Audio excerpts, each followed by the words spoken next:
अकोल्यात घडलेली ही घटना फक्त एक बातमी नाही, तर अनेकांना अस्वस्थ करणारा प्रश्न आहे. एका 24 वर्षांच्या विवाहित महिलेचा अचानक मृत्यू आणि त्या मृत्यूभोवतीचं गूढ. नेमकं काय घडलं असेल त्या दिवशी? आत्महत्या की काहीतरी वेगळंच? निशा विशाल घाटोळे, वय फक्त 24. आयुष्याची सुरुवातच म्हणायची वेळ, पण 9 एप्रिलचा दिवस तिच्यासाठी शेवटचा ठरला. सासरकडून सांगितलं गेलं, तिने गळफास घेतला.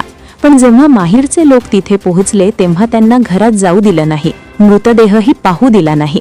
आणि इथूनच सुरू होतं या प्रकरणाचं खरं गूढ. ही घटना आहे अकोल्यातील डाबकी रोड पोलीस स्टेशन हद्दीतील. एका साध्या घरातून आलेली ही बातमी काही क्षणातच संपूर्ण परिसरात पसरते. कारण इथे फक्त मृत्यू नाही, तर संशय आहे, प्रश्न आहेत आणि आरोप आहेत. पोलिसांच्या उपस्थितीत मृतदेह शवविच्छेदनासाठी पाठवण्यात आला आणि आता त्या अहवालाकडे सगळ्यांचं लक्ष लागलं आहे, कारण तोच सांगणार आहे की निशाचा मृत्यू नेमका कशामुळे झाला. पण या प्रकरणात सर्वात धक्कादायक भाग आहे तो म्हणजे कुटुंबियांचे आरोप.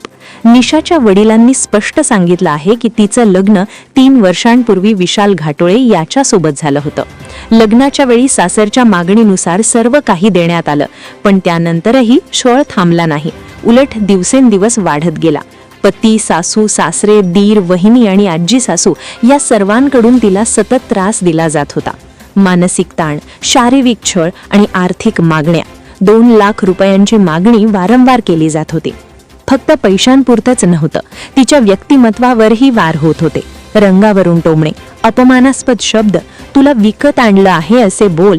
विचार करा, अशा शब्दांचा एखाद्या व्यक्तीच्या मनावर किती खोल परिणाम होत असेल. रोजच्या रोज हे सहन करणं किती कठीण असेल. घरातली सर्व कामं जबरदस्तीने करून घेणं आणि त्यातही आदर नाही, समजून घेणं नाही. माहितीनुसार काही दिवसांपूर्वीच निशाने तिच्या माहेरी सांगितलं होतं की तिच्या जीवाला धोका आहे.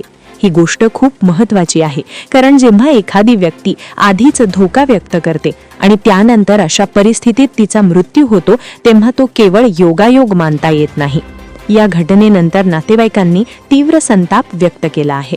त्यांनी थेट पोलीस स्टेशन समोर ठिय्या आंदोलन सुरू केलं. त्यांच्या डोळ्यात फक्त एकच मागणी, न्याय. आमच्या मुलीला न्याय मिळाला पाहिजे, हा आवाज आता अधिक जोरात होत आहे. पोलिसांनीही या प्रकरणाची गंभीर दखल घेतली आहे. पतीसह सासरच्या 6 जणांविरुद्ध गुन्हा दाखल करण्याची प्रक्रिया सुरू करण्यात आली आहे.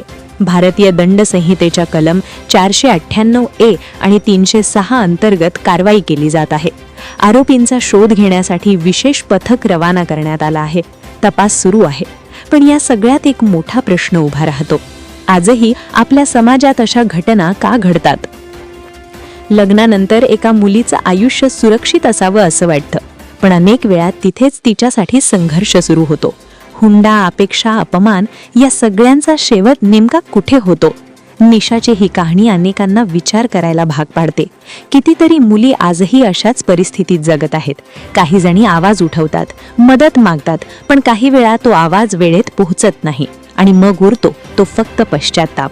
ही घटना केवळ एका घराची नाही, तर आपल्या समाजाचंच आरसं आहे, जिथे अजूनही बदलाची गरज आहे, जिथे अजूनही संवेदनशीलता आवश्यक आहे. आता सगळ्यांचं लक्ष आहे पुढे काय होणार याकडे. शवविच्छेदन अहवाल काय सांगणार? पोलीस तपासातून काय निष्पन्न होणार? आरोपींना अटक होणार का? आणि सर्वात महत्त्वाचं, निशाला न्याय मिळणार का?